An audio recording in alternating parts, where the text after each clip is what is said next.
Hello students, বৈঠকি ইনস্টিটিউশনের official YouTube চ্যানেলে তোমাদের প্রত্যেককে আবারও স্বাগত জানাই। তোমাদের গতকালই 11-12 এসএলএসটির পরীক্ষা সমাপ্ত হয়েছে এবং সেই নিয়ে কেমন প্রশ্ন হয়েছে, কাট অফ কত উঠতে পারে, সেই সংক্রান্ত অলরেডি বৈঠকি ইনস্টিটিউশন থেকে একটা ভিডিও তোমাদের জন্য পাবলিশ করা হয়েছে। আশা করি তোমরা অনেকেই সেটা দেখে ফেলেছো। যারা এখনো পর্যন্ত দেখে ওঠোনি তারা সেটা শীঘ্রই দেখে নাও। এবং এই 11-12 সমগ্র সাবজেক্টে কত কাট অফ আসতে পারে, সম্ভাব্য কাট অফ কত উঠতে পারে, সেই নিয়ে একটা বিস্তারিত ভিডিও খুব শীঘ্রই আসতে চলেছে। ততক্ষণে সকলে বৈঠকি ইনস্টিটিউশনের ইউটিউব চ্যানেলটিকে সাবস্ক্রাইব করে রাখবে, তাহলে তোমরা সমস্ত নোটিফিকেশন পেয়ে যাবে। ওকে, কিন্তু আজকের এই ভিডিওটা কি সংক্রান্ত? দেখো, তোমরা অলরেডি বোর্ডে দেখতেই পাচ্ছ যে আপার প্রাইমারি টেটের বিষয় নিয়ে কিছু তোমাদের প্রশ্ন ছিল। তোমাদের মনের মধ্যে অনেকগুলো সংশয় তৈরি হয়েছে, সেগুলো অনেকগুলো বিষয় নিয়ে। যেমন ধরো যে তোমার গ্র্যাজুয়েশনে 50% নেই, মাস্টার্সে 50% আছে, তারপর যারা ডিএলএড করছো, বিএড করছো অর্থাৎ অ্যাপিয়ারিং, তারা কি টেট পরীক্ষাটায় বসতে পারবে? এই সমস্ত বিষয়ে তোমাদের মনের মধ্যে একটা সংশয় আছে, বেশ কিছু প্রশ্ন আছে। সেই প্রশ্নের উত্তরগুলো আজকে আমি ক্লিয়ার করব। তোমরা খুব ভালো করেই জানো যে তোমাদের প্রত্যেকের প্রশ্ন আমাকে খুব বেশি করে ভাবায়, কারণ তোমরা সকলেই আমার খুব প্রিয় ছাত্রছাত্রী এবং তাদের প্রশ্নের উত্তর বা তাদের সংশয় দূর করাটাই কিন্তু আমার সবথেকে বড় কাজ। তো আজকের এই ভিডিওটার মধ্যে দিয়ে সেই সমস্ত বিষয়গুলো তোমাদের একদম স্পষ্ট করে আমি বলে দেব। কারণ আমাদের প্রত্যেকেরই উদ্দেশ্য কি থাকে? ধরো তুমি যে কোনো পরীক্ষায় কেন পরীক্ষাটায় বসতে চাইছো, তার কারণ ভবিষ্যতে নিজেকে একজন শিক্ষক হিসেবে দেখবে, তাই এটাই তোমাদের উদ্দেশ্য। সুতরাং সেটার জন্য কি কি প্রয়োজন, কি কি কোয়ালিফিকেশন থাকতে হবে, সেই সমস্ত ব্যাপার নিয়ে আজকে আলোচনা করব। A to Z এই ভিডিওটার মধ্যে তোমাদের সকলের প্রশ্ন এবং সংশয় দূর করার চেষ্টা করব। তাই প্রথম থেকে শেষ পর্যন্ত ভিডিওটা দেখবে এবং তোমার যদি মনে হয় এই রকম ভিডিওগুলো তোমার জন্য তথ্য সমৃদ্ধ হচ্ছে, তাহলে অবশ্যই চ্যানেলটিকে সাবস্ক্রাইব করতে কিন্তু ভুলবে না। কারণ সমস্ত কিছু বিষয়ে টিচিং যে প্রফেশনের বা টিচিং বিষয়ক সমস্ত আপডেট সঠিকভাবে দেওয়ার চেষ্টা করে বৈঠকি ইনস্টিটিউশন, এবং সেটা শুধু তোমাদের জন্যই। ওকে, তাহলে চলো শুরু করি আজকের এই বিষয়টি। দেখো, তোমাদের প্রথম যে প্রশ্নটা ছিল, ডিএলএড এবং বিএড যারা অ্যাপিয়ারিং, তারা কি আপার প্রাইমারি টেট পরীক্ষাটায় বসতে পারবে অথবা ফর্ম ফিল আপ করতে পারবে? এই যে প্রশ্নটা, প্রথমেই আমি তোমাদের বলি, দেখো টেট এই বিষয়টা কি? টেট হচ্ছে টিচার এলিজিবিলিটি টেস্ট। ওকে, টিচার এলিজিবিলিটি টেস্ট, এটাকে আমরা টেট বলছি। এবার টেট যে পরীক্ষা, সেটার সাথে টিচার রিক্রুটমেন্টের প্রসেসটাকে তোমরা গুলিয়ে ফেলবে না। টেট পরীক্ষায় তুমি যা যা অ্যাপিয়ারিং নিয়ে বসতে পারছো, যখন তুমি টেট কোয়ালিফাই করে যাবে তারপর বেশ কিছু প্রসেস আছে, যেমন ইন্টারভিউ আছে, তার মধ্যে দিয়ে ডেমনস্ট্রেশন আছে, বাদ বাকি হচ্ছে যেটা আরেকটা 25 নম্বরের পরীক্ষা আছে। এই সমস্ত কিছু বিষয় নেওয়ার পরে, হওয়ার পরে তারপর ফাইনাল যে মেরিট লিস্ট আসবে এবং সেখান থেকে তুমি সিলেক্ট হবে ভবিষ্যতে তুমি কোন জায়গায় যাচ্ছ। এবার এই যে টিচার এলিজিবিলিটি টেস্ট মানে হচ্ছে টেট, টেটের জন্য তুমি অবশ্যই ডিএলএড বা বিএড অ্যাপিয়ারিং থাকলে ফর্ম ফিল আপ করতে পারছো, পরীক্ষাটা দিতে পারছো, কিন্তু তারপরের যে প্রসেসগুলো শুরু হবে, অর্থাৎ তুমি যদি টেট কোয়ালিফাই করে যাও তারপর থেকে যে প্রসেসটা শুরু হচ্ছে, সেখানে তোমার সমস্ত কিছু কমপ্লিট থাকতে হবে। অর্থাৎ কি কি? তোমার ডিএলএড বিএড সমস্ত কিছু কমপ্লিট রেজাল্ট থাকতে হবে, তবেই তুমি টিচার রিক্রুটমেন্টের ওই প্রসেসে অংশগ্রহণ করতে পারবে, না হলে পারবে না। আমি আগে একটা ভিডিও করেছিলাম, সেই বিষয়টাই তোমাদের আরো ভালো করে ক্লারিফাই করে দিচ্ছি যে কি কি জায়গায় তোমাদের একটা সংশয় তৈরি হয়েছিল। এবার দেখো, প্রত্যেকেরই আমাদের উদ্দেশ্য থাকে কি? তুমি টেট পরীক্ষায় বসছো তার কারণ তোমার উদ্দেশ্য একজন ভবিষ্যতে একজন শিক্ষক হওয়ার, এটাই তোমার উদ্দেশ্য। সুতরাং সেই বিষয়টাকে আজকে খুব ভালো করে আমি বলে দিই, কারা কারা ফর্ম ফিল আপ করতে পারবে, কাদের এখানে বেশি সুবিধা আছে, এবং এই যে ফর্ম ফিল আপ করার জন্য কত % নম্বর লাগছে, কি কি প্রসেস এখানে প্রয়োজন, সেটা নিয়ে আজকে সম্পূর্ণ কথাটা বলি। তাহলে কি বললাম? টেট পরীক্ষাটার জন্য বিএড এবং ডিএলএড তুমি অ্যাপিয়ারিং হলেও বসতে পারছো, বিএলএড অ্যাপিয়ারিং হলেও বসতে পারছো। ওকে, এটা প্রথম উত্তর আমি দিলাম। এরপরে তোমাদের আরেকটা যে প্রশ্ন ছিল যে আমার ডিএলএড আছে, গ্র্যাজুয়েশন নেই, তাদের কি করা যাবে? তোমার যদি গ্র্যাজুয়েশন না থাকে, তোমার শুধু ডিএলএড আছে কিন্তু তোমার তারপর আর গ্র্যাজুয়েশন নেই, তুমি এই টেট পরীক্ষার জন্য এলিজেবল নয়, কারণ ন্যূনতম যোগ্যতা বলা হয়েছে গ্র্যাজুয়েশন। ওকে, আরেকটা প্রশ্ন, সেটা আমার 50% গ্র্যাজুয়েশনের নাম্বার নেই, মাস্টার্সে 50%-এর বেশি নাম্বার আছে অথবা 50% আছে, আমার বিএড আছে, আমি কি বসতে পারবো? হ্যাঁ, তুমি এটার জন্য এলিজেবল, কারণ তোমার মাস্টার্সে 50% আছে, তুমি তারপর মাস্টার্সের নাম্বার দিয়ে বিএড করেছো, তুমি বসতে পারছো।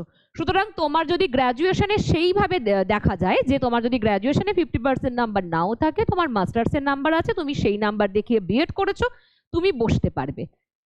ক্লিয়ার বিষয়টা? তাহলে কি হলো, এমএতে 50% আছে এবং বিএডও আছে, বসতে পারবে। সুতরাং গ্র্যাজুয়েশনে যদি সেই হিসেবে তোমার নাম্বার নাও থাকে তাহলে তুমি বসতে পারছো। ওকে, আর একটা তাহলে কি কি হলো, এক হচ্ছে তুমি অ্যাপিয়ারিং হলে বসতে পারছো, দুই হচ্ছে তোমার যদি গ্র্যাজুয়েশন এবং গ্র্যাজুয়েশনে 50% এবং বিএড থাকে তুমি বসতে পারছো, অথবা তোমার বিএড আছে, মাস্টার্সে 50%-এর বেশি নাম্বার আছে, তুমি সেক্ষেত্রেও বসতে পারছো, এবং তোমার গ্র্যাজুয়েশন আছে, ডিএলএড আছে, তুমি সেক্ষেত্রেও বসতে পারছো। কিন্তু তোমার যদি ডিএলএড শুধু থাকে, গ্র্যাজুয়েশন আর নাই থাকে, তাহলে তুমি বসতে পারবে না। ব্যাপারটা ক্লিয়ার হলো? এবার আসি, তোমাদের আরেকটা প্রশ্ন ছিল যে এই টেট ওয়েটেজ ব্যাপারটা ম্যাডাম বলুন। আমি অলরেডি আগের ভিডিওতে ক্লিয়ার করেছিলাম, তারপরেও তোমাদের কিছু কিছু সংশয় আছে, সেখান থেকে বলি। দেখো, এই 150 নাম্বারে তোমাদের আপার প্রাইমারি টেট পরীক্ষাটা হবে, 150 নাম্বারের পরীক্ষা হবে। 150 সমান সমান বলা হয়েছে যে টেট ওয়েটেজ 40 নাম্বার, ঠিক আছে? 150-এ তুমি 150 পেলে ওখানে 40 নম্বর পাবে, 150-এর কম নাম্বার পেলে 40 নাম্বারটা অটোমেটিক্যালি তোমার কমবে। এইভাবে কিন্তু ক্যালকুলেশনটা হবে। ক্লিয়ার? এই বিষয়টাও ক্লিয়ার হলো? তাহলে কারা কারা পরীক্ষায় বসতে পারছো, আশা করি এই ভিডিওটা দেখার পরে তোমাদের মনের মধ্যে আর কোনো সংশয় থাকছে না। ওকে, এবার তোমাদের আরেকটা প্রশ্ন, ম্যাডাম ফাইনাল নোটিফিকেশন কবে আমরা দেখতে পাবো? দেখো, ফাইনাল নোটিফিকেশন পুজোর পরে আসার সম্ভাবনা প্রবল, এবং নোটিফিকেশন চলে আসা মানে পরীক্ষা আসতে আর দেরি থাকবে না। তাই যারা যারা মনে করছো প্রিপারেশন নেব, যারা যারা বুঝতে পারছো যে আমাদের সমস্ত কিছু কমপ্লিট হয়ে যাবে, ডিএলএড হোক, বিএড হোক, সমস্ত কিছুই আমাদের কমপ্লিট হতে চলেছে এই বছরে অথবা সামনের বছরের মিডল করে, তারা এখন থেকেই প্রিপারেশন শুরু করে দাও। কারণ তোমরা যেমন প্রিপারেশন নেবে, টেট কোয়ালিফাই করলে মানে, টেটে ভালো নাম্বার পেলে মানে পরবর্তী প্রসেস কিন্তু তোমার জন্য অপেক্ষা করছেই, ঠিক আছে? অর্থাৎ যাদের এই রকম যারা স্টেজে দাঁড়িয়ে আছো, তারা এখন থেকেই পড়াশোনাটা শুরু করো। দেখেছো নিশ্চয়ই এসএলএসটির সময় কি হয়েছিল, তোমাদের অনেকের বিএড